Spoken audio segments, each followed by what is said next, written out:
I'm Michael Allen for Travel Costa Rica Now Real Estate. We're going to be talking to our old friend Matt and see what's happening up in his area of Hi. Guanacaste. Hey guys, you know what? YouTube is tough, man. I would appreciate the subscribe. We're trying to work this channel, get some subscribers, but you got to hit that notification bell if you want to see our latest video. If you don't know who Matt is, we're going to be talking to him. He also has a channel and a website and all that. Go hit his notification bell. Go hit his subscribe button. Yeah, ring my bell. Now, when it comes to donations, Travel Costa Rica Now, because we got to keep the lights on. Matt's been selling houses. He doesn't need any of that. So, all right, Matt, thanks, man. It's been a while, man. It's been a while. Absolutely, it has. And, you know, you've seen more of the same. I think we probably talked almost a year ago in an interview format, but, you know, this area of Guanacaste has continued to be really a refuge for all kinds of people who are getting out of their situation in a city in the US or Canada. We're seeing plenty of Europeans as well. Yes. And more, you know, we've gone from a place where 20, 30 years ago, most of our buyers were purchasing investment condos or vacation properties. This is now a relocation destination. All right, wait, stop. Hold that thought. I want this video to stand on its own. So I want you to introduce yourself in a sense. And if we can we talk about Latitude 10 and you're back doing this and where you're kind of at and all that? Okay. So let's kind of rewind. We're going to get back to that and kind of, okay, you had started your own real estate company called Latitude 10, and that wasn't too long ago. You had initially worked at Coldwell Banker, started your own thing called Latitude 10, but tell quickly a synopsis of that whole story real quick. Yeah, well, it goes back even further than Coldwell Banker. You know, I started getting involved in real estate in 2012 when a developer who was also supporting my nonprofit made me the sales agent at his projects, you know, handling just these neighborhoods as basically a way to supplement my income. And then in 2017, when our second son was born, it became very clear that I needed to upgrade my career a bit financially. And that's when I joined Coldwell Banker Tamarindo and dedicated myself to becoming a full-time realtor. I spent 4 very happy years at Coldwell Banker Tamarindo and essentially reached a point where I sat down with the owner of the brokerage and said, look, I want to be the owner of my own real estate franchise here sooner rather than later. What can you offer me in terms of opportunities to buy Coldwell Tamarindo? And to be honest, the value of Coldwell Banker Tamarindo is an enormous number that I would never feasibly be able to buy that brokerage. So at that juncture, I decided, well, I've got to start my own. Anne Marie and I had, you know, always sort of been in business together. I've had my office here in Playa Junquial since 2017. We opened it when I became a full-time realtor, so I'd have a good place to work here in the community. And at that juncture in 2021, we decided, yeah, let's start our own brokerage and we'll be Latitude 10 Realty, which had been Anne Marie's property management brand. You know, we basically already had the logo, we had the websites. It was just about upgrading that to a real estate brokerage. And only recently, one of the people that I really, really love and respect, Larry Graziano, who is a national franchise partner in Coldwell Banker. So there's Coldwell Costa Rica, and then there are individual offices, Coco, Tamarindo, etc. Larry said, hey, I'm going to start my own franchise. And if you'd like to partner with me on it, we could go in 50-50. And really, I saw the enormous opportunity to, yes, become a Coldwell Banker franchise owner operator. And really, one of the things that motivated me and Anne Marie to go back to Coldwell is the huge asset that having a large team can be.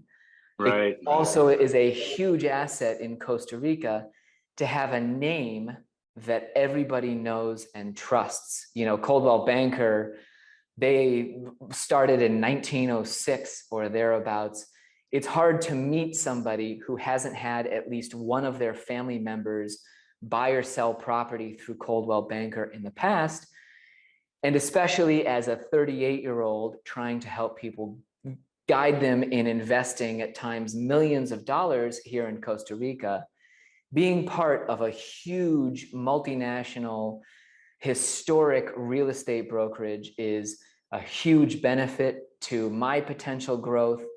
It's definitely a wonderful, tag to add on your signature line. And it 100% makes people feel more comfortable. If they're going to invest in a foreign country, it's tough to go with, Banana Coast Realty. It's much easier to say, oh, Coldwell Banker, I know this name, I know this establishment.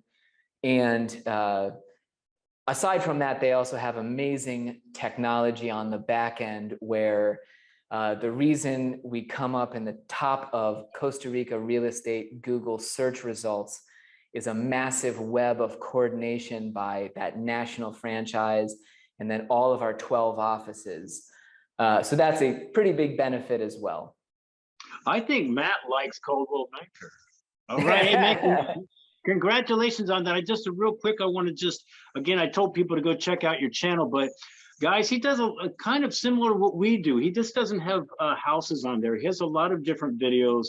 He talks about a lot of different things. He has the videos kind of we do. Is Costa Rica even right for you? So he just doesn't have a bunch of property on there. He provides a lot of information, which is why we connected. We have kind of a similar like mission statement. We want to make a little money, but we also want to be honest and you for everyone to have a good experience, we'll say. All right, Matt, let's go. You're okay, guys. If you don't know, Guanacaste area is like the north western side of Costa Rica. Explain the area, what you're doing, and I know it's exploding, Matt. Yeah, I don't even have to ask you that. Yeah. I'm assuming it's exploding. So, well, first of all, you can find me. My hashtag is just Costa Rica Matt, all one word. I do spend a lot of time talking about the boring details of real estate transactions. I think I have hours just about the closing process, legal aspects of buying property, etc. And Michael was absolutely wrong. I don't want to make a little bit of money. Tamarindo, this Guanacaste area, really started to explode in the early 2000s when the Liberia International Airport started bringing flights down from the US. In the first years of the airport having this international capacity, the government here had to even bribe an airline.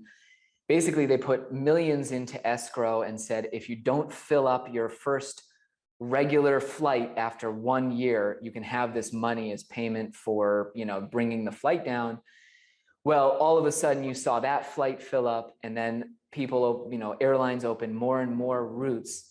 And from 2000 until 2009, the region had an absolute frenzy, a real bubble that happened because all of a sudden these foreigners with a lot of capital and all this money that they were getting from the mortgage market in the US were landing in sleepy Guanacaste, where at the same time you had pretty much every farmer abandoning the cattle ranches or trying to basically get out of agriculture because it was no longer profitable for small farmers in Guanacaste. I remember this. I was in Costa Rica during, I didn't get here till 2005, but I remember even just Tamarindo itself. I think if I recall, it was like one of the #1 places of real estate in the world. They were selling so much real estate. Do I get that right? Or one of the top sellers? I don't know. It was absolutely crazy where you had, people who would buy farms for 10% of what they could turn around and sell it for once it had been simply subdivided and, made into lots. This dynamic where you might find a 100-acre farm for a couple $100,000. As soon as you've got roads, a pool, other amenities for a gated community on that same farm, you might only have maybe $400,000 to $500,000 of startup cost for a community, but suddenly you've got 100-acre size lots that were selling each for $100,000, $150,000, $200,000 if they were close to the beach. And that frenzy continued until 2009, and even a little bit after things crashed, and really started to deteriorate in the US financial scene. You still had a little bit of momentum that happened, but then as of 2010 onward, really the sucking sound of all of that capital getting sucked out of Costa Rica, or Guanacaste specifically, left a ton of unfinished developments. At that moment, the market fell so hard. You saw people who had condo buildings that were 80% of the way done, who just shut down. There are still abandoned condo towers outside of Tamarindo, our enormous hub. You still see abandoned projects outside of Jaco, down in the Central Pacific. So up here, essentially you saw things stop in their tracks. And from 2000, for the next 5 or 6 years, really prices were headed downward. You could find great deals on some of that real estate that had been created for the boom.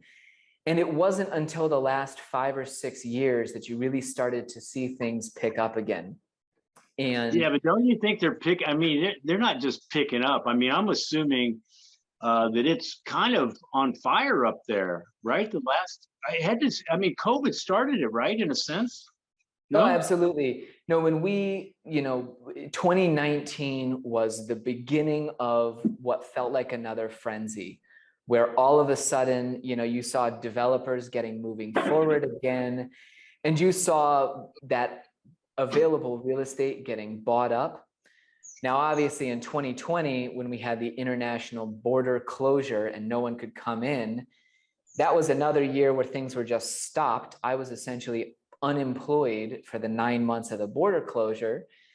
But as soon as things opened up, yes, just like you're seeing revenge travel, you saw this urge that people have to go to a new place, get out of a city, get into a tropical, relaxed environment where they thought they would have more freedom, more outdoors time.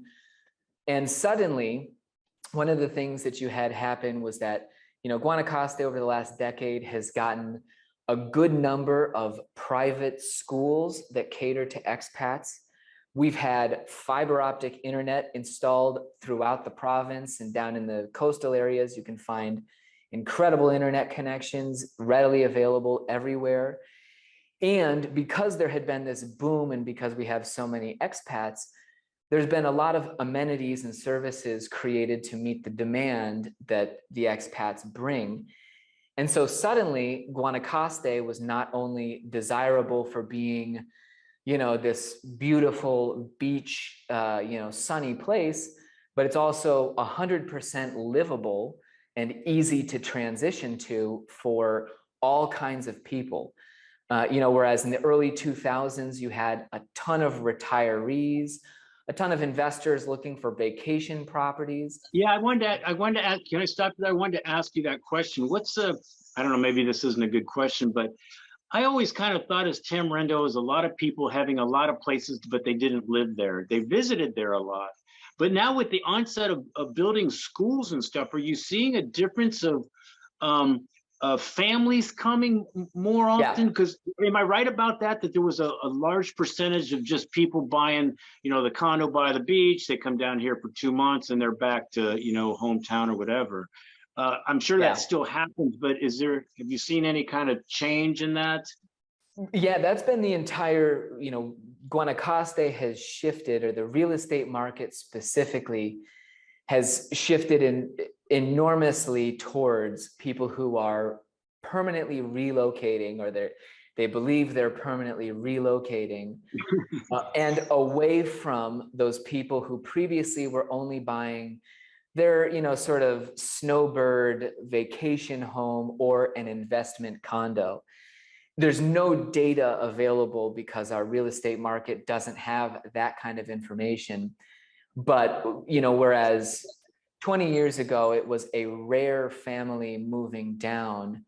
Now, I say that it's got to be more than half of the clients that we're seeing come down to purchase are actually younger families with kids, anywhere from, infants up to 16-year-olds. And really the shift from investment potential and vacation property has gone entirely towards, I want my refuge in Costa Rica. I'm buying a one-way ticket and never looking back. And even in quiet communities, so, we're talking about Tamarindo, and you still see a lot of people who are buying as an investment there. They have incredibly high occupancy rates. The organic tourism that comes through Tamarindo is huge, just because they have a wonderful learners surf break and a great nightlife and all of this, sort of playground atmosphere. In a lot of communities outside of Tamarindo, up towards Playa Grande, Potrero, even Flamingo, you've seen this rush of people absolutely just relocating. And it's changed the rental market here incredibly. You used to be able to find, all kinds of offerings where if you were a responsible expat living here, you could almost find people who would let you stay at their property for free in some of these communities as a caretaker. I still get people asking me, they'll post in a Facebook group, "Hi, we're a responsible family of 3. And, if you need help maintaining your property." That doesn't happen anymore. You can They're all Airbnbs. Everything's an Airbnb now, which has really hurt the rental kind of side of things like that. No, you can now get, $1,500 a month for 1,000 square foot, relatively old and dark condo in Tamarindo. You can get, if you have a 3-bedroom and it's slightly nicer, you could ask $2,500, $3,000. And those are monthly long-term rental rates. Ouch. The short-term, yeah. And that's, even here in Junquillal, which is my quiet community 30 minutes south of Tamarindo, I've got people who bought nicer condos, 1,400 square feet with a big patio and a much really high quality complex. And they're getting $2,000, $2,500 a month for a 1-year lease at their beachside condo, because there's so many people who are flooding into our market. And lo and behold, because things crashed so hard in 2010 and 11, we had almost no new development or construction in those intervening years. So we went from, this horrible crash in demand. All of a sudden, demand is feeling like we're back in 2006 or 7. Is there more construction now? Is there more construction now? Or has that picked up? Yeah, absolutely. And, especially, what you had in Tamarindo and North, those beach communities had a water restriction in place from 2015 until 2021. That was lifted temporarily for a lot of places. And you saw in Tamarindo construction absolutely explode. You saw a lot of developers who had abandoned their plans in 2011 and 12 are now back up and running, or they've sold off that land to somebody who sees the opportunity now. You've had Tamarindo Hills, Tamarindo Park, Senderos is a neighborhood that sold out, basically 2 phases of lots that had been sitting on the market since 2013.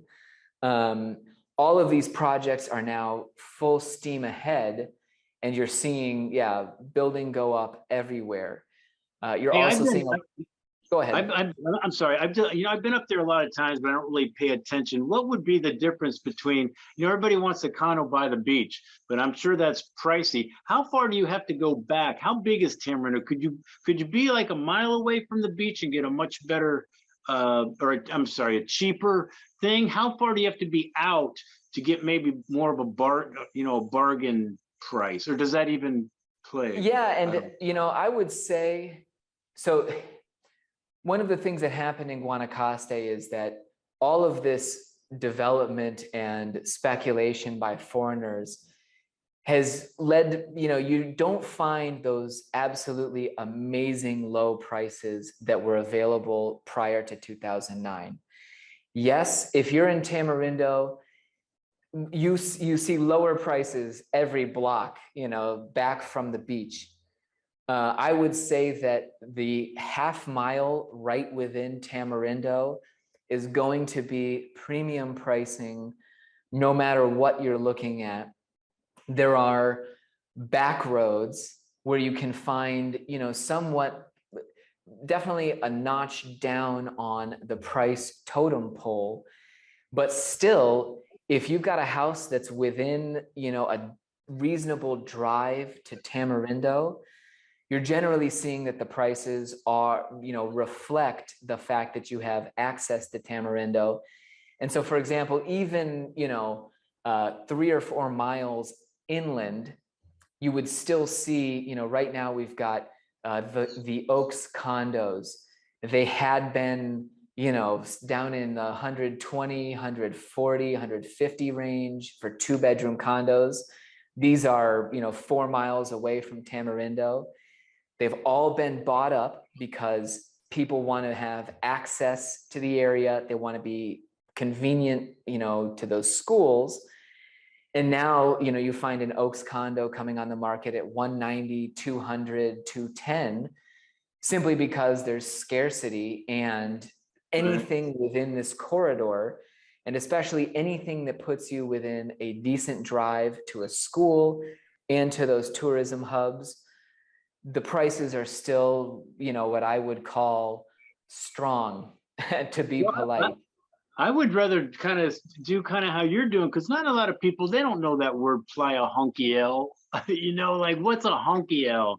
I know Tamarindo, so I'm assuming that, I'm sure it's probably more beautiful there, but it's not probably known. And I'm sure you could, I'm not saying bargain prices, I'm just saying probably maybe a little bit better prices than maybe 100%. Something like well, everyone knows Tamarindo, but I'm sure Playa Hunky L's probably is just as beautiful. It's not that far away, but since it's not quite as well known, I'm assuming there might be better buys in other places that aren't. 100%. Yeah, and really, so, for example, we had lots for sale that were walking distance to the beach. A couple were only 200 meters away that were each listed for $50,000 for a half acre. Those sold, 3 years ago. Then up the hill 4 or 5 blocks away, we had, quarter acre to half acre lots that were $60,000 to $80,000. Those have sold last year. And yes, those kinds of opportunities. That same walking distance to the beach in Tamarindo, whereas we have a couple left that are in sort of the $80,000 to $90,000 range for a half acre lot. In Tamarindo, if you were able to find 2,000 square meters of property that close to the beach, you'd easily be, hundreds of thousands of dollars, 4, 5, 6.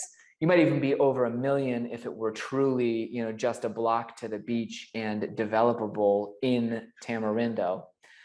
And so absolutely, you can go outside of Tamarindo and branch out.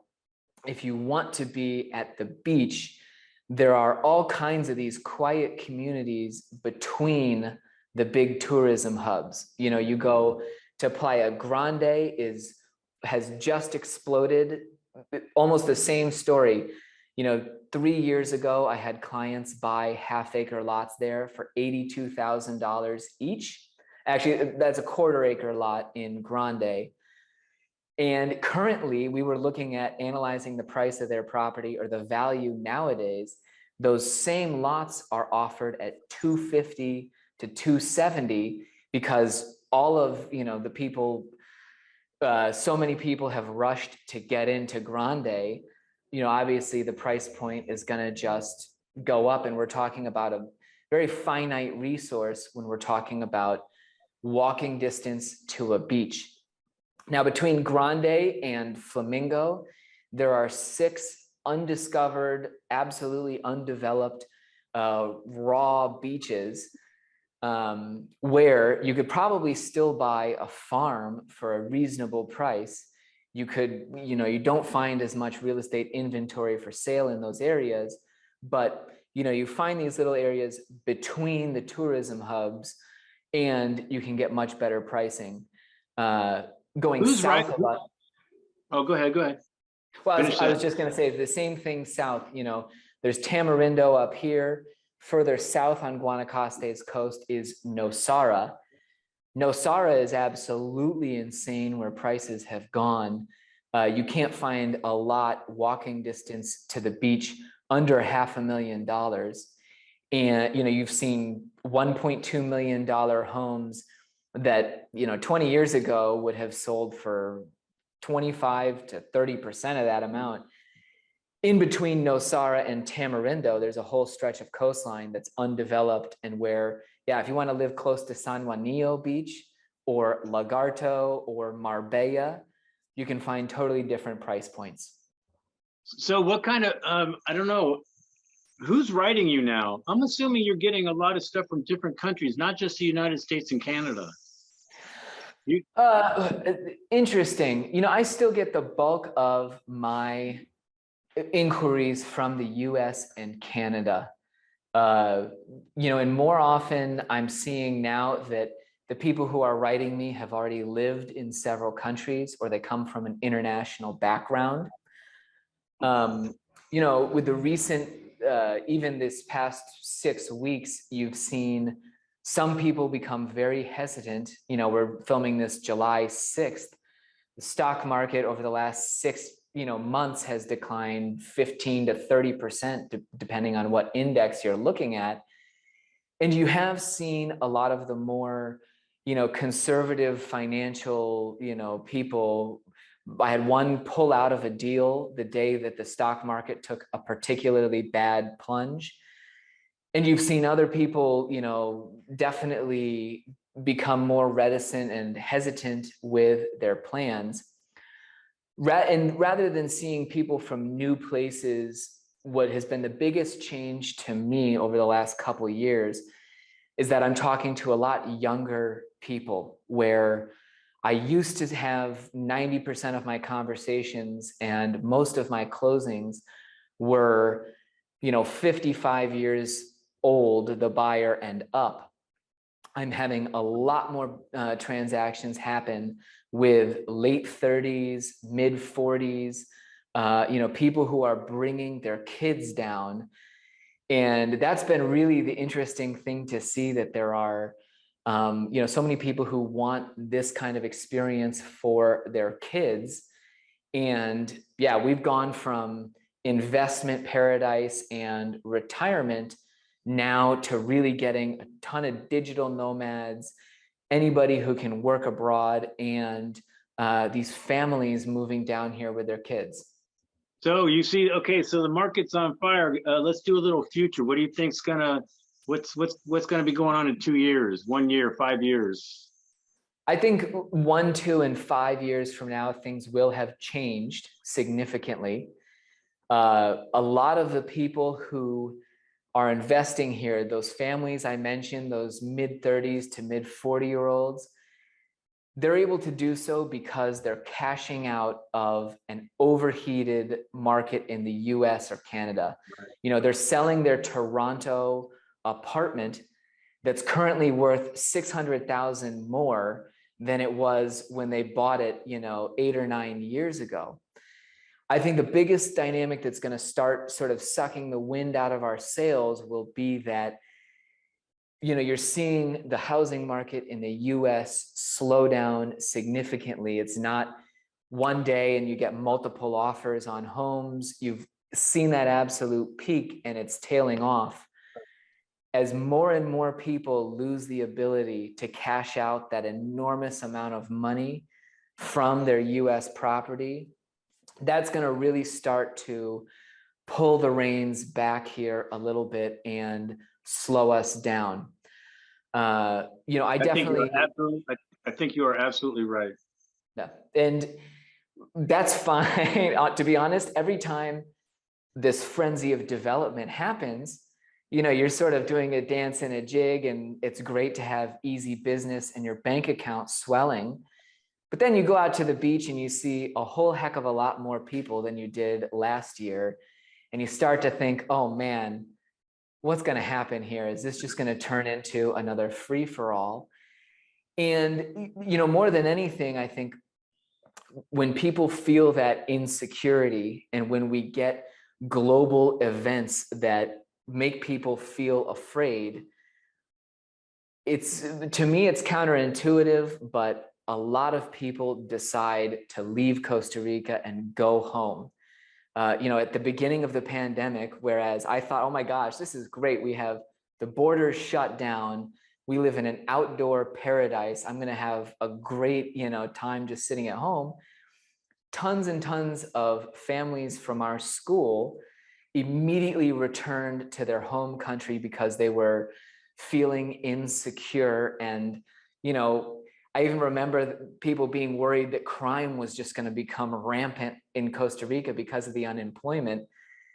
We actually saw a decrease in crime where we are because tourism is one of the, tourists are the main victims of petty theft and these crimes that you see. It was actually safer to be in Guanacaste during COVID than it, was in subsequent years. So I do see that there's that vulnerability, that insecurity, and the future tumultuous events that are definitely going to happen every year from here until, the kingdom come, that will drive a lot of people back to their home countries. And right now, the only question is, when does that outflow become greater than the number of people who are investing? And right now, we're still seeing that even with the stock market trouble, even with all of the, political issues that really make people worried about their future, we still have a lot more people coming down than we do leaving. And for that reason, you're seeing prices just go crazy in some areas. And if you want to be in an exclusive neighborhood with perfect amenities, you're going to have to pay way more, than you would have 3, 4, or 5 years ago. But all of these people that over the last 3 years have been impulse buying in Costa Rica, they were scared of COVID, or they just hated their government, or they didn't want the restrictions. All of those people, they're the kind of people that you and I try to, at times caution and say, wait, hold your horses, don't just take the plunge. Now they've been here a couple years, and there's gonna start to be a stronger outflow of those people who made a quick decision. And, where those two lines intersect and we start seeing more, people leaving than coming, I don't know if it's a year from now, if it's a month from now, but I do see that dynamic eventually bringing our real estate market sort of back down to earth. I could be wrong. Those political events. I don't think you are. But guess what? We're going to be checking up on you. We're not going to let a year go by again. Anyway, guys, if you want to get in contact with Matt, or you don't know his channel, I'm going to put that link in the description. If you're thinking about buying, actually watch our videos first, and then maybe you can contact Matt or me at a later date. But anyway, all Matt's information will be in the description. As always, Matt, we always appreciate talking to you. And again, guys, I don't talk to anybody that's not kind of similar thinking of me, as honest, transparent, wants to help somebody, but also, well, I guess he said he wants to make a lot of money. So, all right, just Matt. quickly. All right, Thank guys. you I'm very Michael much. I Allen. greatly appreciate it. I'm Michael Allen, Travel Costa Rica Now Real Estate. That's Matt from, again, say we're Coldwell Matt. Banker Pacific Realty. All right, man. Thanks, Matt. Peace.